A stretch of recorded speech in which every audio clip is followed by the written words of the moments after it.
Hey guys, Rich here from Lifted Off-Road, and it has been a long time since I've made a video, mostly because my cameras were full.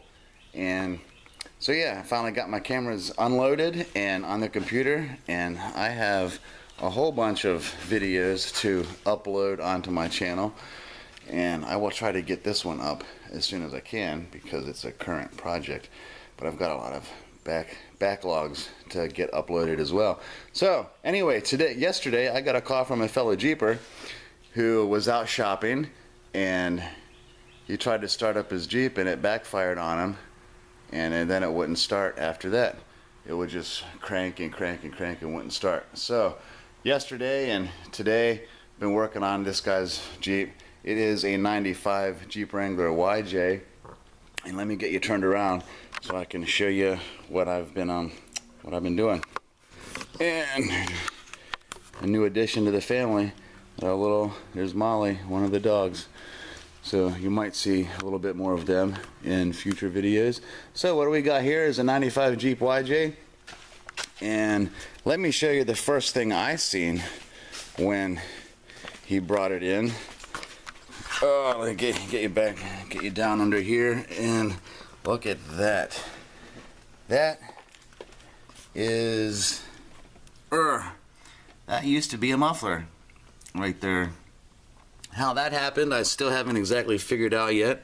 It backfired and it blew out his muffler. Go imagine. I'm not sure exactly what could have caused that to happen, but anyway, after going through symptoms and poking and prodding and doing some research online with the symptoms that he was describing to us, it sounded like it may have been a fuel problem.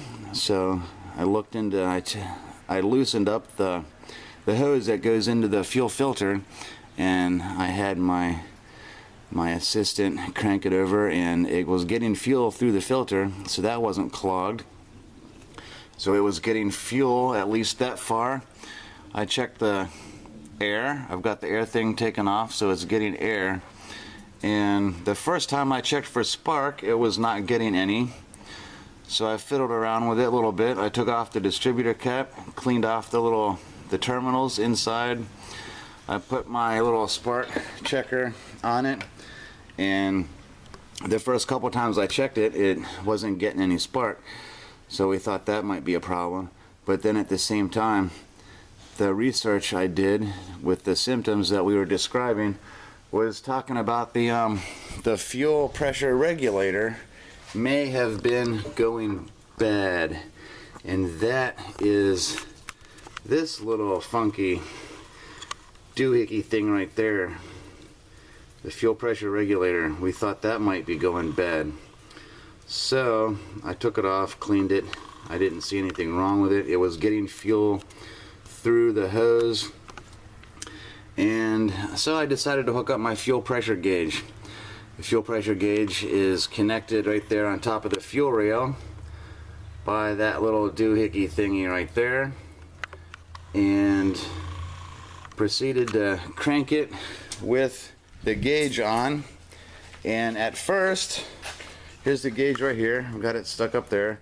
At first I was getting readings of about 34, 35 ish, and the research I found was talking about needing 37 to 38 or even 40, up in the high 40s, but I think that was for the TJ model from what we discovered. But when you turned off the pump, the pressure was bleeding off very quickly. It was not staying at the I think it's supposed to shut off, or it's supposed to rest at about 25 psi after you turn off the engine or let it prime. So it'll prime up to, let's see, let's turn the key up. It'll prime up to, I can get that to watch. There you go. It primes up to there, 33-ish, and then from there it kind of slowly bleeds off. But so we thought maybe it was the fuel system. Let me give it a crank real quick and see what happens.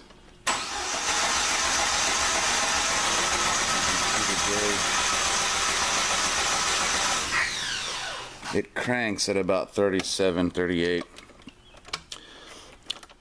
But, and I got the key turned off. Right now you can see it. It is staying up there above about the 34 mark. So now it is staying where it's supposed to be. Yesterday when I was looking at it, it would not. It would bleed off really quick, and it didn't seem to be maintaining the proper amount of pressure. But all the symptoms that was described to me was leading to the fuel system. And so we fiddled around with that for a little bit. And then I checked the spark again, and I think I may not have had my spark tester plugged in for fully. And not the dogs. Hey, I'm barking at my neighbor. So, but anyway, fiddle farting again. I may not have had my spark tester seated fully, so it wasn't registered to spark. So I plugged it in again, and it was getting spark. So I think that was before we started messing with the fuel pressure gauge. So it was showing spark at that point, and I've got the air thing taken off. So it was getting air. I sprayed in some carbon choke cleaner. Give it a little start. And so yeah, it seemed to be getting spark, and it seemed to be getting air. So we were thinking it was a problem with the fuel. Well, now the fuel is acting normally, and so we fiddled around with it. We had it running again. I have actually got it to run a couple times since it's been here, and it runs kind of rough, and eventually it stalls out. But after fiddling with everything again, the fuel pressure seemed to be normal. The air was getting through. I was messing around with the spark plug, the spark checker. Had that plugged in, and then it was not getting spark again. So I started fiddling around with the wires, and I discovered that the wire, I'm going to get in there where you can see it, the wire, of course, that'll explain why it won't start right now. The wire that plugs into that terminal was touchy. I wiggled that a little bit and it would start. And I wiggle it some more and it would shut off. I wiggle it some more and it would run. So that's the conclusion I have come to for this project. Would be the wire here that plugs into the back of the coil. These wires that go into the back of the plug they were zip tied really tight against the plug, and when it was plugged in they were zip tied, and the wires themselves were bent really sharply against the thing like that. The zip tie was around it and the wires were bent like that. So right now my prognosis is these wires here are loose or worn or something inside of this plug. So I found another plug that I can replace it with, which will require me to do some cutting and splicing, which I really don't like to do unless I absolutely have to, especially on stuff like this. But let's plug this back in. If I can keep from dropping it. Let's plug this back in. The little clip thingy snapped, so it is in all the way. And the wires, okay. So there you can see it back there. Well, you can't see it back there. Too much stuff in the way. There was a zip tie going around there that was holding the wires against the plug. So I've got that plugged in. I've had my battery charger on. Well, it's not on right now. Actually, it's not on at all. That's not good. I thought it was. So I thought I had the battery charging all night to maintain the charge. So I got that wire plugged back in. Let's see what happens this time when I turn the key. I've still got pressure. Well, you can see the numbers on that, but I still have, it's at 30 right now. Let's see what happens.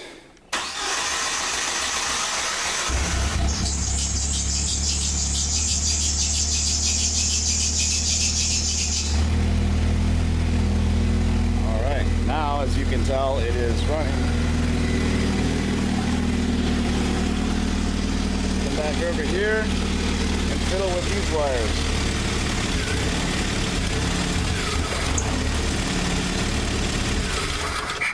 Yeah, see, I fiddled with those wires back there and it shut off. So that is, so far, is my guess to why it's not wanting to run. Why it backfired and blew out the muffler, though, I still have no idea.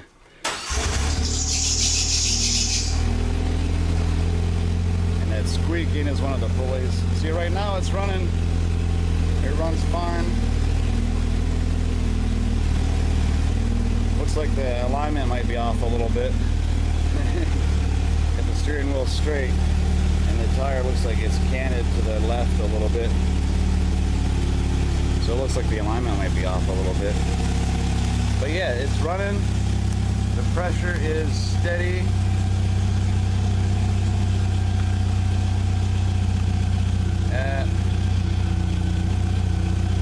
Well, you can see that I got a glare. At 30, the pressure is steady at 30.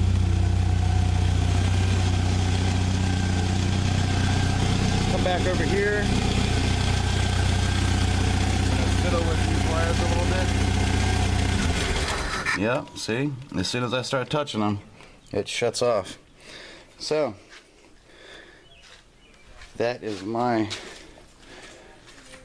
prognosis. I guess that's the word for it. Let's see. So yesterday it wasn't even starting this early. This easy, I mean. See, now it starts.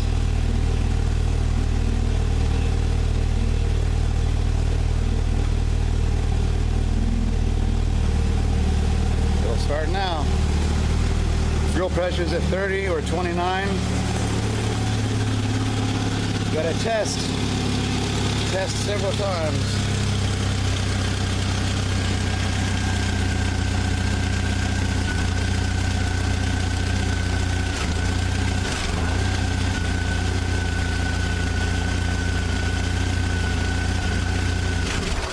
Oh, yeah, see? Yep. So far, that's my answer. I know I keep repeating myself. But, yeah, that seems to be the reason. So that is what I will do. I will look into getting that plug swapped out. And the problem with the plug like that is, fuel pressure. Fuel pressure is steady at about 32. Hasn't bled off very much. Oh, and the guy who brought this in seems like a pretty cool guy, real friendly. He's understanding. And so yeah, all the gauges have been good. I've got the key off right now, so none of them are on. But yeah, the problem with changing out that plug, get flipped over. One of the problems with switching out that plug is that it's not a plug on one end and a plug on the other end. You got two wires. One wire goes to the main body connector that plugs into the firewall. The other wire goes off to something else.